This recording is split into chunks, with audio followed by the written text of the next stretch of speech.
Now, he talks about resilience as comprising three main factors, or these three main components that help build resilience, or at least how it develops ideally. One is stress. Again, resilience is there because stress is there, right?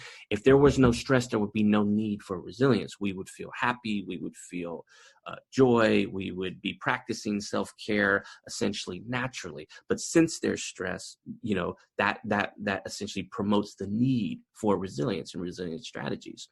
Now, what Bruce Perry talks about is that in the ideal settings, it's a moderate level of stress. So if your stress is too low and it's not that bad at all, resilience won't naturally develop. If your stress is too high, then we're looking at what we were talking about in the last slide, which is essentially the fight, flight, and freeze responses, right? Then we're getting into the realm of trauma.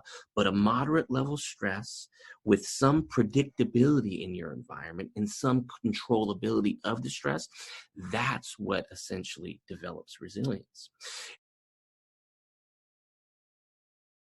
So what is the relationship between resilience and self-care? Again, resilience is what's needed when there is a stress. Self-care are the strategies that help over time build that resilience.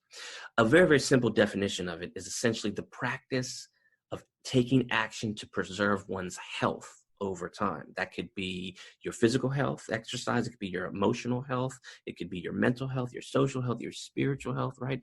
Essentially what it is you are intentionally over time practicing self-care or doing activities that facilitate self-care. And over time, self-care strategies that are put in a schematic that are predictable and done routinely over time, that's what builds resilience.